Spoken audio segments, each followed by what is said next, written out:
November 20, from Ezekiel. Then the man took me to the south gateway leading into the inner courtyard. He measured it, and it had the same measurements as the other gateways. Its guard alcoves, dividing walls, and entry room were the same size as those in the others. It also had windows along its walls and in the entry room. And like the others, the gateway passage was 87.5 feet long and 43.75 feet wide. The entry rooms of the gateways leading into the inner courtyard were 14 feet across and 43.75 feet wide. The entry room to the south gateway faced into the outer courtyard. It had palm tree decorations on its columns, and there were 8 steps leading to its entrance.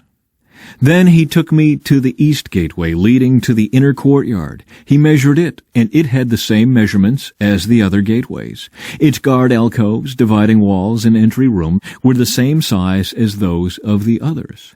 And there were windows along the walls and in the entry room. The gateway passage measured 87.5 feet long and 43.75 feet wide. Its entry room faced into the outer courtyard. It had palm tree decorations on its columns, and there were 8 steps leading to its entrance.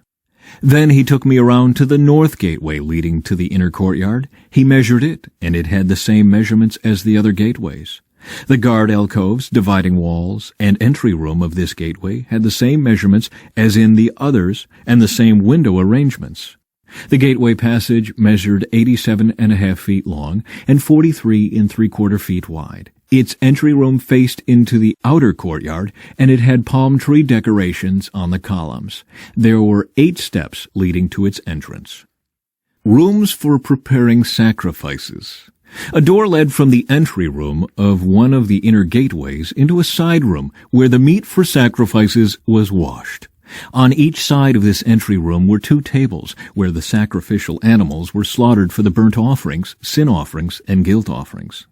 Outside the entry room, on each side of the stairs going up to the north entrance, were 2 more tables. So there were 8 tables in all, 4 inside and 4 outside, where the sacrifices were cut up and prepared. There were also 4 tables of finished stone for preparation of the burnt offerings, each 31.5 inches square and 21 inches high. On these tables were placed the butchering knives and other implements for slaughtering the sacrificial animals. There were hooks, each 3 inches long, fastened to the foyer walls. The sacrificial meat was laid on the tables. Rooms for the priests. Inside the inner courtyard were 2 rooms, one beside the north gateway facing south, and the other beside the south gateway facing north. And the man said to me, "The room beside the north inner gate is for the priests who supervise the temple maintenance. The room beside the south inner gate is for the priests in charge of the altar, the descendants of Zadok, for they alone of all the Levites may approach the Lord to minister to him." The inner courtyard and temple. Then the man measured the inner courtyard, and it was a square, 175 feet wide and 175 feet across. The altar stood in the courtyard in front of the temple. Then he brought me to the entry room of the temple. He measured the walls on either side of the opening to the entry room, and they were 8.75 feet thick. The entrance itself was 24.5 feet wide, and the walls on each side of the entrance were an additional 5.25 feet long. The entry room was 35 feet wide and 21 feet deep. There were 10 steps leading up to it, with a column on each side. After that, the man brought me into the sanctuary of the temple. He measured the walls on either side of its doorway, and they were 10.5 feet thick. The doorway was 17.5 feet wide, and the walls on each side of it were 8.75 feet long. The sanctuary itself was 70 feet long and 35 feet wide. Then he went beyond the sanctuary into the inner room. He measured the walls on either side of its entrance, and they were 3.5 feet thick. The entrance was 10.5 feet wide, and the walls on each side of the entrance were 12.25 feet long. The inner room of the sanctuary was 35 feet long and 35 feet wide. This, he told me, is the most holy place. Then he measured the wall of the temple, and it was 10.5 feet thick. There was a row of rooms along the outside wall. Each room was 7 feet wide. These side rooms were built in 3 levels, one above the other, with 30 rooms on each level. The supports for these side rooms rested on exterior ledges on the temple wall. They did not extend into the wall. Each level was wider than the one below it, corresponding to the narrowing of the temple wall as it rose higher. A stairway led up from the bottom level through the middle level to the top level. I saw that the temple was built on a terrace, which provided a foundation for the side rooms. This terrace was 10.5 feet high. The outer wall of the temple's side rooms was 8 3/4 feet thick.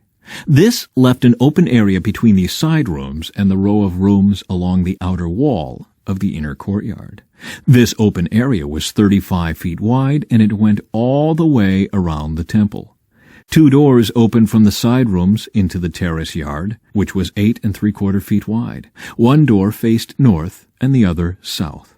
A large building stood on the west, facing the temple courtyard. It was 122.5 feet wide and 157.5 feet long, and its walls were 8 3/4 feet thick.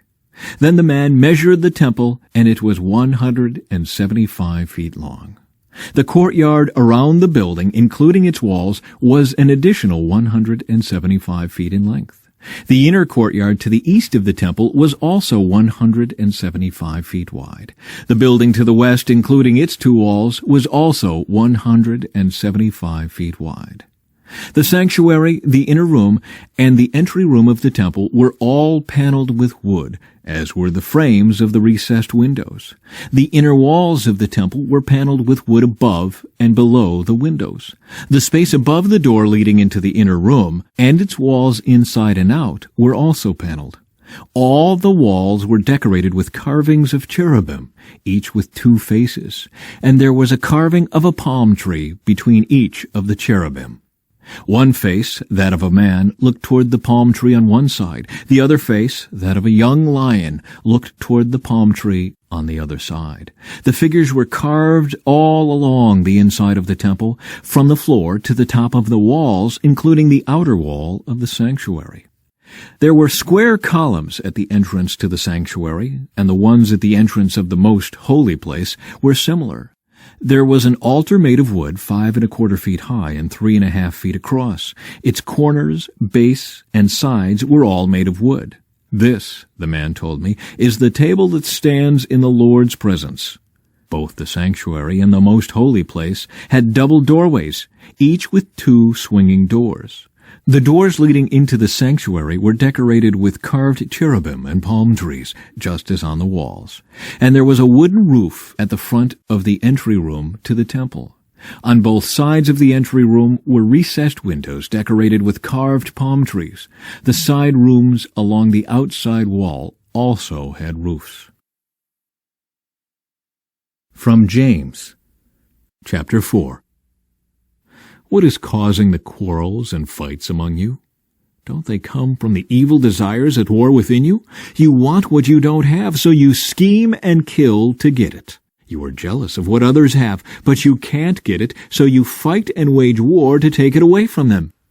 Yet you don't have what you want because you don't ask God for it. And even when you ask, you don't get it because your motives are all wrong. You want only what will give you pleasure. You adulterers, don't you realize that friendship with the world makes you an enemy of God? I say it again. If you want to be a friend of the world, you make yourself an enemy of God.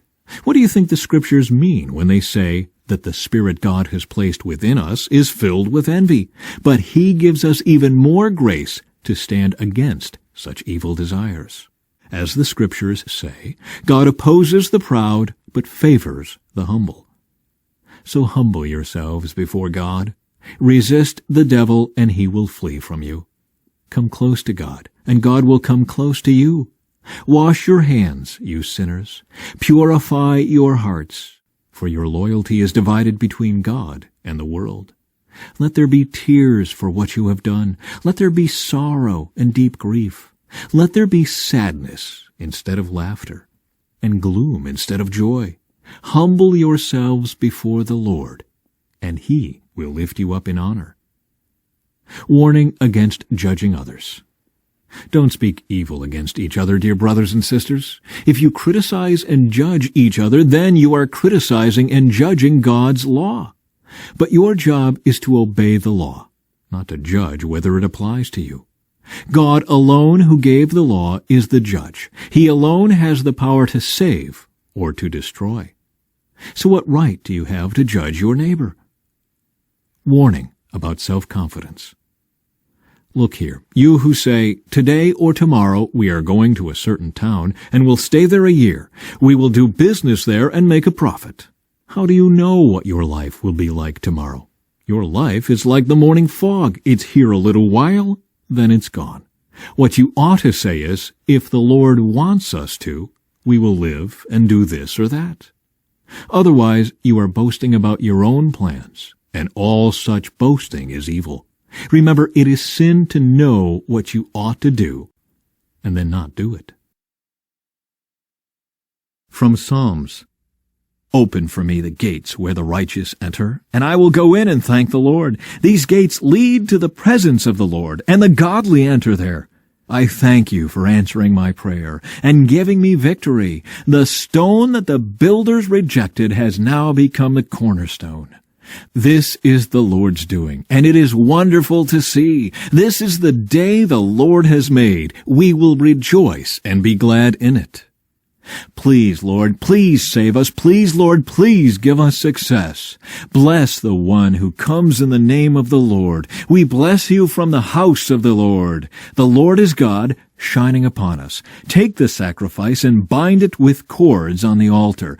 You are my God, and I will praise you. You are my God, and I will exalt you. Give thanks to the Lord, for he is good. His faithful love endures forever.